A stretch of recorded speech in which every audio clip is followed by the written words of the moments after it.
little bit thin here. This is like, what is that Hobbit analogy? Butter spread over too much bread or something along those lines. But we are going to go into Sky Temple as our final potential battleground here. Now, because Gen.G did pick up 2 wins, there's no way that Ballistix will be able to eclipse them in the standings.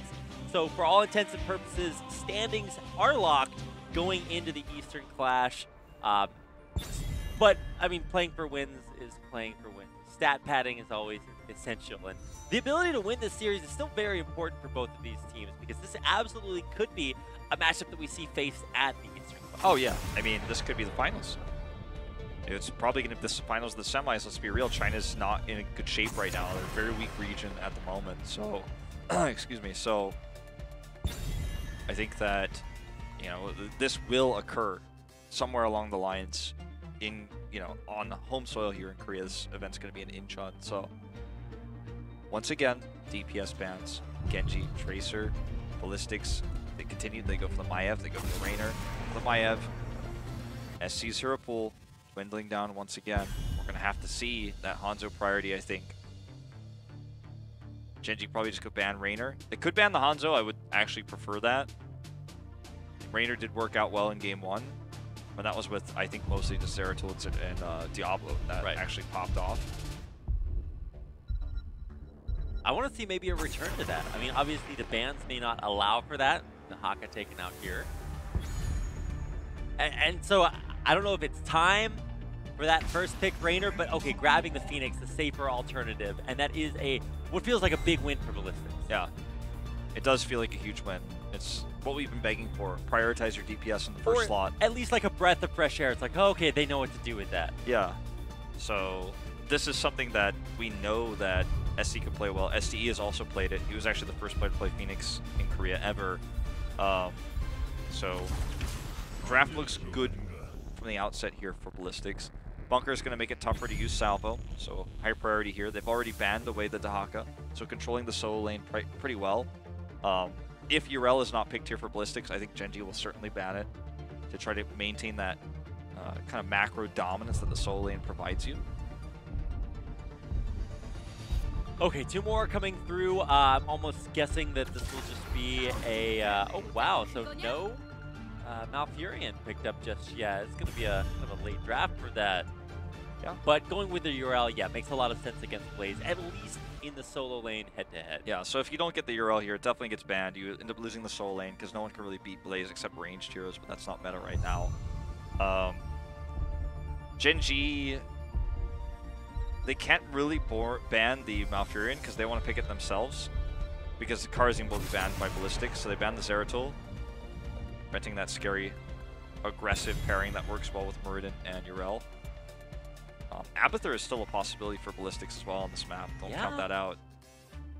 I think this has to be a Karzim ban. You don't give that to Sake, even with your tanky solo laner here.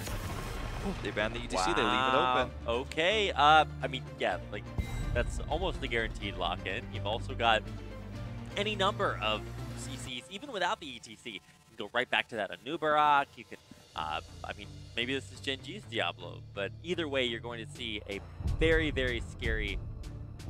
I guess one thing to think about is, yeah, if you ban the Karzim, they take the Malfurion, then what are you going to get for support? You kind of limited yourself into Rhaegar territory if you do that, so at least now they can pick the Karzim. Now the Malfurion's been taken away from them super late in the draft. Junkrat as well. This is for displacement for Urel and also for interrupts on warp for Phoenix. Make it a lot more difficult for him to escape. It's all about the concussive mines.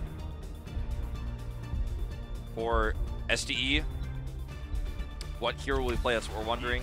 Karzim comes in, no surprise. Yep. Final hero. Second DPS will be a Falstad.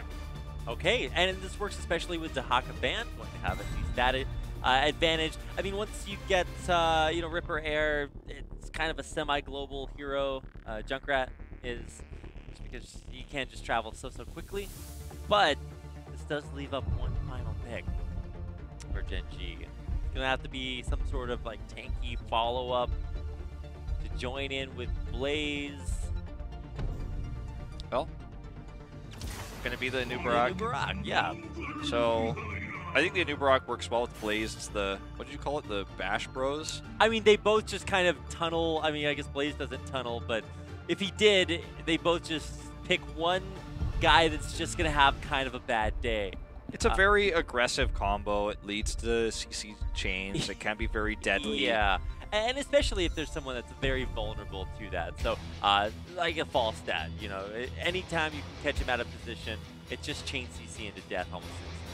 Well, an interesting stat for those at home. Falstad is SDE's most played hero. He has played it 6 times, and he is undefeated. He has not lost a game. 30% plays from him. It's his, like, by far most played hero here of the 9. As we head into this map, we'll see if he can keep the perfect win rate to bring us to a game 5. As we move into this map, SC gets to play the Phoenix that's been denied so much. Good Jump priority up and here. Down. I'm sure that can't be comfortable, right? Like, first of all, for some reason you have to have a dwarf on you. Second of all, it's like, well, he's probably not, 40 kilos. Well, have you ever ridden a horse? I mean, you're from Texas, no doubt you have. I have. I would say that is one of the more painful experiences. I was gonna say, like, I'm not built for that cowboy life, man. It's for the rider and for the horse, I guess in this case the Falstad, like, it's not gonna be good. Nobody has a good time. Yeah. Let's put it that way. I mean, maybe if you learn, or if you're like, some 20-kilo gnome, maybe that works out. I spent my fair time on a horse, and yeah, I would rather not be jumped up and down like that. Let me tell you guys, it's not like the bulls that you ride at the bar. Like, it's a little bit different. Yeah, in very not a good way. Regardless, maybe it's different for dwarves here. We'll keep an eye on the win rate, right? We've already had 100% win rate decimated. Well, it's not decimated because it's not reduced to 1/10. You get the idea. Cut it in half. We might see another undefeated win rate marred if SD's Falstad can't pull out a victory to keep Ballistix in this series. Yeah. Well, the Urel matchup winning for Ballistix here is nice for them. That's one thing that they really have in their favor that makes the Falstad more powerful, because as Blaze is forced to clean up these waves, then Urel can rotate around, so Gen.G can find opportunities. Falstad can commit to ganks if they are finding something like this. Oh, the flavor reset! No Goodbye, way! I'm so sorry! I am so sorry! Get out of here! That is the go home. You unplug your mouse and keyboard. Oh my god! You leave the PC bong and never return. Like, that's just a straight up outplay. Oh my god. Holy cow. You don't get to see like straight up rejection like that. I mean, okay, cool to see the turnaround there. That's a nice pick off for Ballistix. I mean, Ballistix has a comp where they can bully like this because they have the global and they have the winning matchup in the top lane, so they're never losing anything to do so. So like when they rotate 4 bottom for plays like this, Urel is catching mid because she already cleared top. Falstad can obviously fly in if need be if he's finishing the mid rotation. So they end up getting that pick. They did try to invade. That's why they were trying to make that play happen, but they got the kill onto Hooligan with that insane concussive mine. Now it's traded camps. Very even experience because of the even kill score. And, in terms of wave clear, we're around the same. The top lane being cleared faster for Ballistix because they have Urel. But, yeah, it's pretty basic. We're going to see these camps timed for shrines. A little bit slow there on Gen.G. They are holding it. Yeah, they're just timing it for the shrine, so they don't end up wasting these where their opponent just clears it faster. It's like, huh, why'd you even take this? Same thing for Ballistix. But yeah, they will both hold that. Temples are up, and what are you waiting for? Yeah, there it is. Well, if you get it later, then it gets pushed to your side of the map, and it's safer to clear it, and then you obviously contest a shrine, and then you have the advantage. So, like, watch how this is going to work out, where the camp goes in first here for Gen.G, and then Ballistix heavily commits to clearing it, and then their camp comes in behind the cannon towers, so they actually have that extra protection and the extra damage. So, if you can commit the resources to waiting for the late capture, this actually works out really well. I think we will see in a more mobile meta teams invade because people squat like that. Like, I think that's going to happen, but not with this meta. It's a little bit too slow. You can't just go over there and be like, Karazim, ha, too bad you weren't standing on this. Like, That's not really going to happen, but yeah, now you can kind of see like why this is done. It doesn't end up being too impactful, but those in this tiny window of time, like they have spell armor in this wave, so that's why you wait. 6 Stormbolt, man. Just out in the middle of his own team. Jung just trading a few blows off to the side, but neither one of them will see what makes the big difference here. I mean, now that the temples are gone, not a whole lot to find. SDE is going to get this top.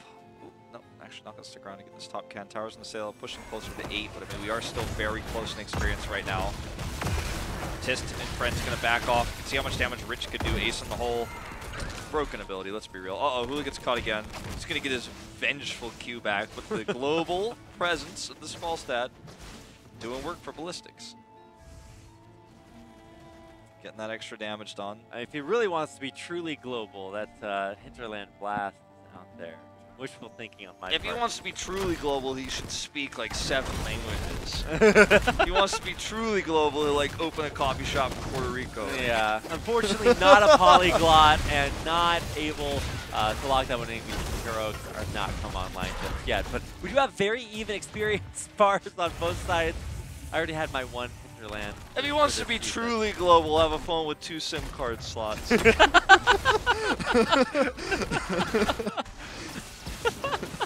Come on, Falstad, what's going on? Trying to resist the inevitable. Maybe Siegfried's got the phone. I don't know. I don't know. Oh man, you're killing me here. Right, we are going to see Heroics hit in just a little bit of... It's a fun day. It's the final day of Part 1 for Phase 2. It is. We've got nothing to look forward to except for the rest of the season except the culmination of the Eastern Clash. Positions are locked in the standings. Both of our teams are really trying to find answers for each other. But I have to think, hey, you know, the practice that we get here could definitely pay off if it does come up to a rematch at that Eastern Clash. So we're having a little bit of fun with it just because this is sort of the culmination of the season for us. Oh yeah, I mean this is like a super important match. It's very hype, but like it's also important to remember that like we don't want to overdo this because this is just a regular season match that the implications are already over for. So this is really just an exhibition of skill before we go to the match that really matters when they face off against each other in Eastern. Yeah. And to be fair, if you have to have 2 skills be exhibited, I mean, this is about as good as you can get, right? Certainly. All right, well, big jump onto Hooligan again. Like, basic resets, like, you don't exist. He's got to follow up route. There's the follow-up stun and the Riptire. RIP Hooligan. Or is it? No way! Hooligan, the immortal. But the fight is won. The fight is won. Gen.G, what are they going to do with this? What will they capitalize on? Because this is a very fast healing hero. The tank of Hooligan, he's already back at full health. Yeah, it will be by the time everything resets here, and that's a lot invested. That Riptire on a 60-second cooldown now, or at least 60 seconds left, is going to take a while. I mean, granted, there's no avatar anymore, so about parity on that, but you can reset. All right, so as we head into this next fight, like, what Gen.G wanted from that pick was boss. They didn't get it. They don't get the advantage they're looking for. They don't have a global hero, and the Falstad is going to gain value the later this game goes on. Obviously, SDE will scale better into the late game because Marksman gets stronger after every minion he kills. It's eventually going to finish that and be able to get the attack speed boost. So Falstad scales well to late. Once he gets 20, if that happens, you know, he's going to have Epic Mount. So the macro game is always going to be slipping through the fingers of Gen.G. So they want to get ahead in this early game with the comp they have with obviously a Nubrok trying to get a pick, trying to get kills, the concussive mines they have for Junkrat as well. These are things they can use to control this early game, but they find themselves already massively behind in experience, you know? Ballistix is closer and closer to 13. That's not how this game started. We only have 2 kills apiece, or 1 kill apiece rather, to make the 2 kills total here. Yeah, and look what Falstad's doing. Exactly what he should be expanding that experience lead, getting closer and closer to 13. And, you know, it's top and bottom shrines, so as long as Ballistix doesn't take a terrible fight up here, this will be still an advantage. SDE is about to get this fort, you know? That's going to push them to 13. He got so many extra stacks from that wave, he's going to get 7 more when the next one comes up. No one touches him. And the rotation down here for Karzi, Morel, Phoenix, this group of ballistic heroes is going to get them double camps, probably. and this neutral bottom shrine. They actually don't commit to trying to get double yet. I thought they were going to try to stop the rotation of Gen.G because they have the 13 advantage. But as I say that, they may very well rotate Urel in.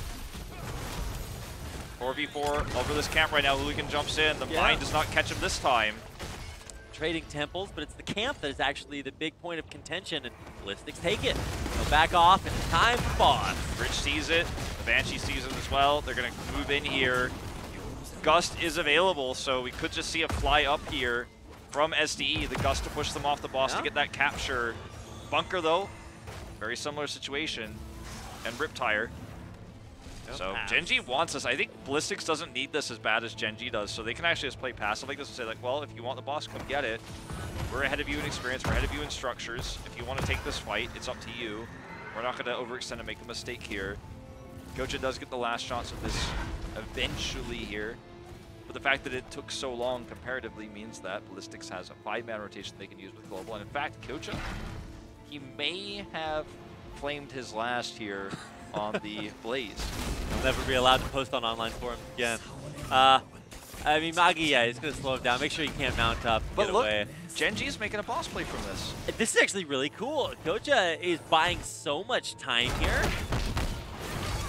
Investing 7-sided just to take him out. I mean, look at this. This is just more than enough time for Gen.G to take that boss that they had to, you know, I guess kind of watch Ballistix try for earlier. Now it's theirs.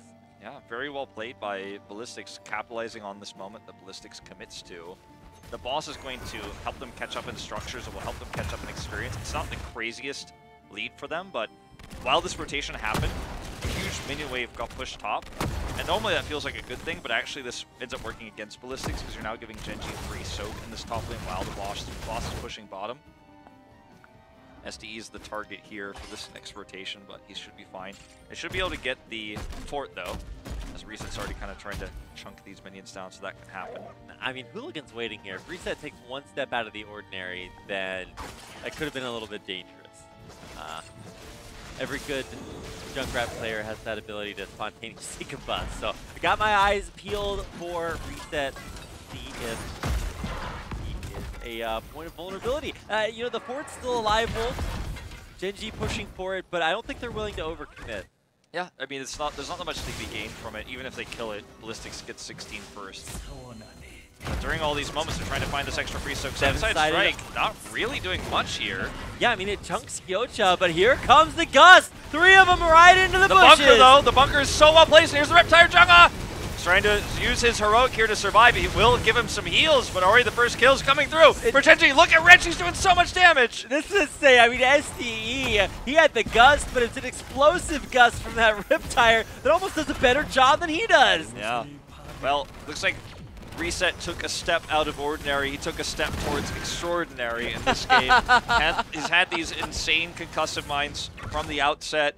He's been able to set up some of these kills. They get the mid fort. They're going to have double temples here. There's no boss to worry about. They can even grab this camp while they let this wave push. Reset's going to grab the soak. Mid fort, bottom fort goes down. And in just one team fight, Gen.G recontrols the game. They flip it back to their favor. Wow. I mean, they're both tied at 16. This is a huge moment just because of that talent here for Gen.G to kind of tie things up as far as experience goes. They have, like I said, double temples. This just further erodes any advantages that Ballistix have had. Yeah, now the macro advantage that Falstad provided, it just feels like it feels gone. It feels missing. You know, it doesn't feel like he actually does that much because you've taken a structural lead now. You've started to damage keeps.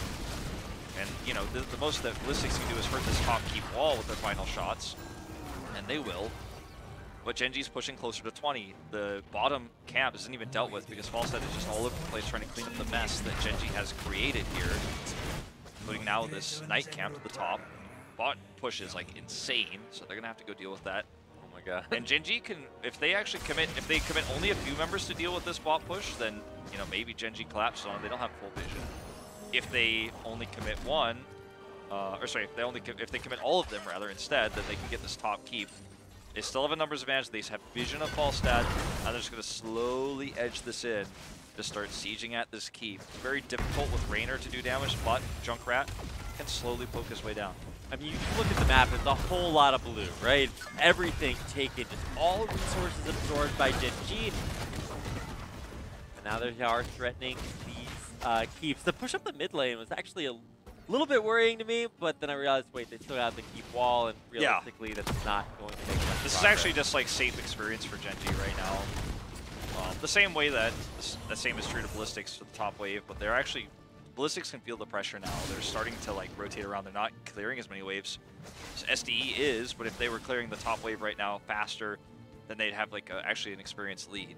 They're just relying on Falstad, and he has to be careful. The reason why Gen.G backed off there and stopped pushing the top keep was because they knew that a flight into Gust was possible.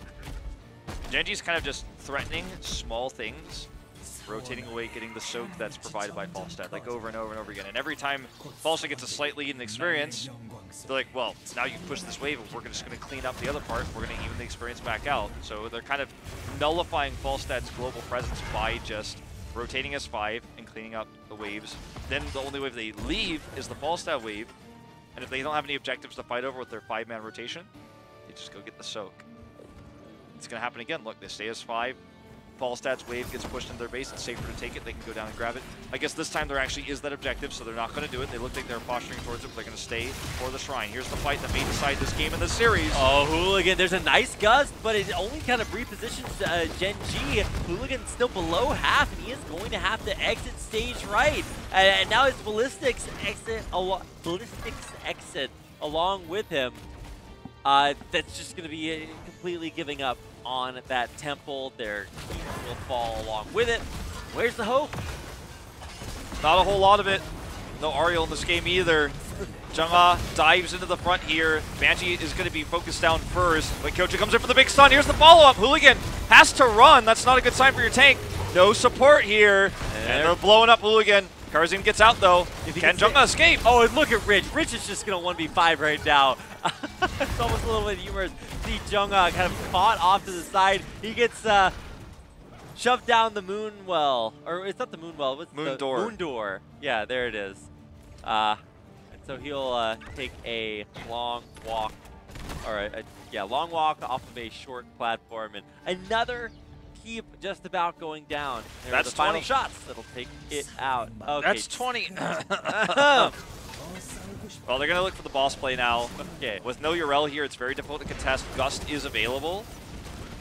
But if you try to commit to the boss, even if you gust them off, and if you're lucky enough to gust them off and steal the boss, you're out of position for the fight, and you might actually end up getting wiped and lose the game. 2 keeps down essentially here for Ballistix. It is important to note that it's actually one. The top one does survive, but it's not going to live for much longer. Ballistix has to give this up. And it's okay, because this is their healthiest keep. This is the one that has, I think, even a little bit of a semblance of a keep wall left. A full health keep. This is not going to go to the core. This can buy them time for 20. The problem for Ballistix is that top wave actually means they can't soak for 20 with it. The mid wave isn't there in range for 20, so there's just no realistic way to kill minions and get level 20 before I was this like, boss where gets do here. they go for this? It's almost like having that wave pushing is, yeah, it's like you said, it's a bad thing. Where are they going to get it from? I mean, they've got a long way to go for it. I don't think Gen.G are going to give them the time. You can even see, like, trying to salvo here. SC just trying to get any bit of damage done, and he's just pushed totally back. He has no shield. Like, what is he going to do? They might even just have to gust them away off of this keep, or they may just simply die. The boss is too healthy. They want 20, but I don't think they're going to get it before this fight is over. SC's so low. He would love to have that second health bar from 20, but he doesn't have it. Keeps down. Gen.G is making a play to win this map. Win the series right here, right now. It almost seems inevitable. Jung-Ah will engage, and it's a little bit of a bounce house in there for Ballistix as they get pushed all over everywhere. Finally, Gen.G will come in. There's a 7-sided on top of it as well. Hooligan does reach the back line, so he's putting pressure there, but Ballistix health bars are dropping, and so is their core. Here comes the Riptire. There goes the Riptire. Wasn't actually that big of a deal, but Catapults on the core, too. It's just too much damage. Looks like Gen.G is going to close it out 3-1. They've got that second place seed now. They close it. And we're talking about how this series